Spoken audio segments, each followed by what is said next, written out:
Hey guys, HDvee here and welcome to a brand new video. Today we've got some pretty interesting things to go over for Pokemon Scarlet and Pokemon Violet. We have some new Mega Evolution hints to take a look at for the Generation 9 games. We also have some new rumors for the Pokemon Scarlet and Violet DLC. A lot of stuff to talk about today. So if you're excited for the video, as always, make sure to drop a like down below. Let's try and hit 500 likes, it really helps out. Leave a comment with your thoughts on anything we cover in today's video. Subscribe if you're brand new for daily Pokemon content. Ring the notification bell. With all of that out of the way though, let's get into the video and I really hope that you enjoy.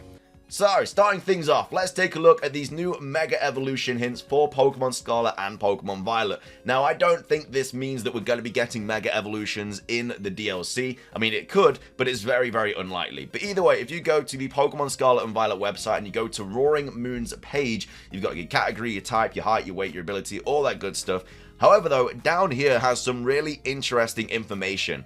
So here it says, thought to resemble Salamence undergoing a phenomena seen in other regions. So obviously this phenomena seen in other regions is Kalos, Alola, Hoenn, its Mega Evolution. And they go on to say an article in a suspicious magazine says that this Pokemon looks similar to a Salamence that has undergone a certain phenomena that occurs elsewhere in the world. According to this article, this creature is said to scatter feathers as it flies around at high speeds seeking prey, and it's thought to be extremely savage. If you should encounter one, it's imperative that you avoid actual contact, the article adds. And then it goes on to say, this information is written in a paranormal magazine kept at the Academy. Its validity is not verified. But either way, they are clearly referencing Mega Evolution here because it looks like Mega Salamence, like the wing shape and everything literally looks like Mega Salamence, especially this kind of like jagged pointy thing here on the side of its head.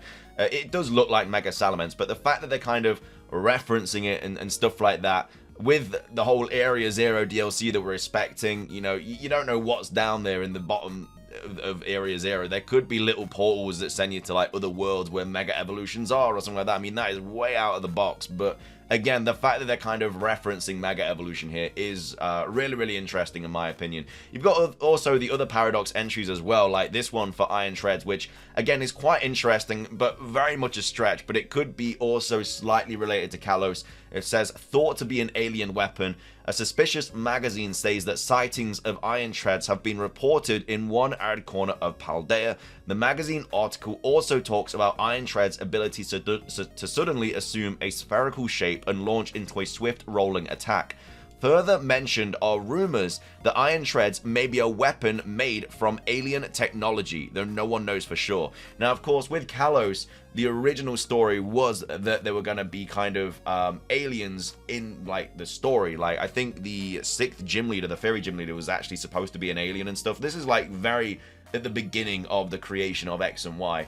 But yeah, there was supposed to be a lot of alien kind of information in the games, and there was going to be, like, a lot more forced into the story. So again, it could be a small reference to that potentially. Again, this is very out of the box.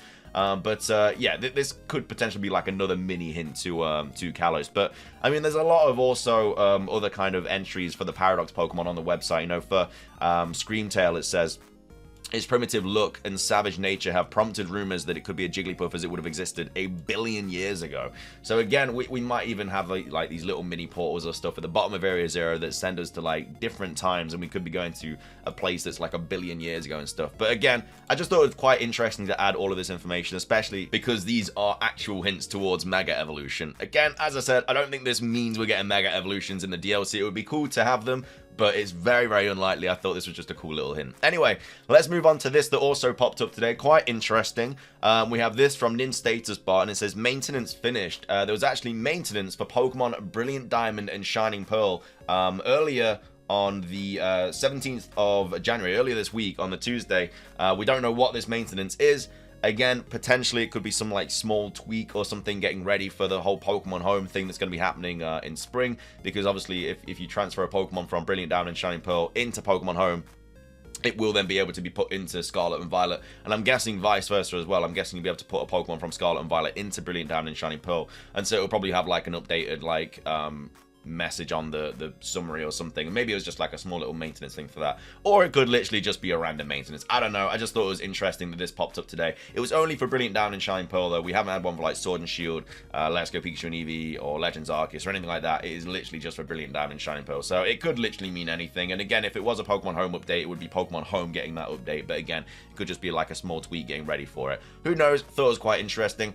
Finishing things off though, we have this new rumor to go over for Pokemon Scarlet and Pokemon Violet. Now, I don't believe this, but it has been making the rounds on the internet, and it's been causing a lot of people to talk about it and stuff. And so this is the original rumor. It says possible DLC leak for Pokemon Scarlet and Violet, and it's called the Magenta Mirage DLC. It was posted on the 14th of January, and it says the DLC is called the Magenta Mirage. Only one DLC this time, but it's bigger than both of Sword and Shield's. Like, straight there, I don't think that's true, because I'm so confident we're getting Area Zero DLC, and then I'm also so confident we're also getting the DLC from the top right part of the map that obviously we're expecting to be like maybe sort of Kalos resembling or something like that, because they're the only locations on the map with two like horizontal lines going through them. So we're very like confident we're getting more than one DLC pack, and also it's more money for Nintendo. Like, obviously if they do 2 DLC packs, they make more money, so why would they make one big one where they could just split off into 2? I don't know. From a business standpoint, it makes more sense to have 2. Anyway, comes out November of this year, which again, I also don't think is true. Like, that means we're getting nothing Pokemon related from now. Well, I guess it doesn't, but like nothing like mainline Pokemon from now until November, and all we're getting is like a DLC. Like, fair play, like we usually wait till November, but we usually get like a new game then. But if we only get DLC, which we'll probably be able to finish in like a couple of hours, that's not really a lot for a whole year, when we're expecting more things anyway, because we had like literally Riddler Coup saying, you know, there's new projects and stuff this year as well. But either way, it says also the code name for the 3rd legendary. I don't know what that means. What's the code name? Does the Magenta Mirage, is that the code name? I don't know what that means. It lives in a second crater, which is what the top right area of the map is. Okay, so he's saying that both locations are the DLC.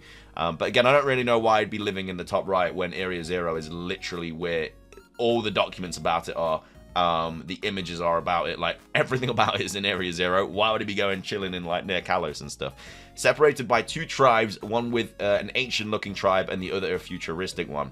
Covered in Terra Crystals, with some Pokemon and people having been stuck in them for hundreds of years. Just getting massive vibes here of like frozen people and stuff, like for thousands of years, hundreds of years or whatever. The tribes live in fear as they can't escape the crater. So the Magenta Mirage has an ability. Oh, so that's actually the codename of the 3rd legendary. Has an ability to counter both Koraidon and Miraidon's abilities. I mean, I guess that makes sense because it is the 3rd legendary. I guess it would be stronger than them both. Summons Psychic Terrain and Rain at the same time. Its real name is Mimeu, and also it's a water dragon type Pokemon. A lot of people are expecting it to be like Poison Dragon or like Fairy Poison or Poison Fairy Dragon, whatever. I don't think it'd be Water Dragon. I think they're only saying water because obviously it looks like a turtle. It realizes people's ambitions and materializes them to keep people believing in it. So I guess that would be the whole imagining paradox form rumor that's been kind of going around. It uses the energy of belief to stay alive, constantly feeding people dreams, eventually driving them insane. So Heath was a science fiction fanatic and came in contact with it, eventually creating the paradox Pokemon we see now. Again, this is just kind of piggybacking off other rumors and stuff and other kind of hints that Riddler Coup has posted. Inspired Sada and Turo to build the time machine, which was powered by the Terra Crystals, and the Paradox Pokemon did come from the past/future, but one that was changed by Heath's desire to see Pokemon from another time. And then Terra Crystals, shards, whatever you want to call them, are parts of Mimeu that materialize with every something. I don't know. But anyway, this kind of rumor goes over, this kind of page here goes over why it's like not true. But yeah, newer rumors emerged, yada yada yada. It should be noted that the Pokemon Scarlet and Violet DLC leak originally leaked on 4chan. This should automatically cast a lot of doubt on it, but others are quick to note that some 4chan rumors do turn out true. In fact, yeah, obviously the entire Scarlet and Violet trailers leak online on 4chan. That's basically been happening like all year. Or last year, should I say. Anyway, according to this leak, the Magenta Mirage is the only DLC for Scarlet and Violet. Again, that's just what I think they've been talking about. The 3rd legendary, yeah, whatever. It says the DLC supposedly introduces paradox forms. So again, this is further down in the leak. They've only posted this like page of the leak, but there's like another page. But either way, it goes on to say that we're getting paradox forms for Suicune, Virizion, Delphox, Chestnut, Greninja, past and future, Kilowattrel, and Glimora, with Chimecho and Galvantula getting new evolutions. Then goes on to say, while an interesting enough concept, it is probably fake for a few reasons. The fact is the character limits of Pokemon games always being 12 characters. Some of the names for these creatures go above that, though Magenta Mirage is not likely used in the games, but the name for Kilowattrel is Thunderstorm, which simply sounds fake. The biggest indicator this is fake is the color association though. Riddler-Ku who the leaked several correct details regarding Scarlet and Violet, alluded that the color associated with the DLC would be amber, not magenta. And again, the Thunderstorm is from the other page of the leak, which again would not fit in kind of like the text that you're allowed to use for a Pokemon's name. That said, it does sound interesting enough, and it's certainly possible some things were lost in translation with the leak if it were to turn out true. Stranger things have happened than a 4chan rumor coming true, but nonetheless, fans should take the specific Scarlet and Violet rumor with plenty of salt. And again, I don't really think this is a crazy rumor, but again, there's not like any talk about other NPCs. Like, they're just kind of going over stuff we already know. Like, we know we're getting Suicune, we know we're getting Virizion, we know that Heath is most likely going to be in the game, we know that we're getting a third legendary, we know that the third legendary is the reason behind terrestrialization and stuff like that. So they're kind of just piggybacking on stuff we already know, throwing a couple of random things in there. Like, yeah, they put the type in there and stuff, but that's just a massive shot in the dark. Like, if it does turn out to be Water Dragon, that's not the kind of thing that would make this legit. It's just one of those things. But anyway, that is going to be everything for today's video. I hope you guys enjoyed. If you did, please do consider hitting the like button down below. Let's try and hit 500 likes. It really helps out. Leave a comment with your thoughts on anything we covered in today's video. What are your thoughts on this rumor here? I think it's 1000% fake, but let me know your guys' thoughts. Also, what do you think this means as well? Do you think this is a hint towards Mega Evolution in the DLC, or do you think it is literally just, I guess, referencing it because it literally just looks like Mega Salamence? Anyway, though, that is everything from me. If you enjoyed, drop a like, leave a comment, subscribe if you're brand new for daily Pokemon content, ring the notification bell. It's everything from me, though. Have a fantastic rest of your day, and until next time, peace.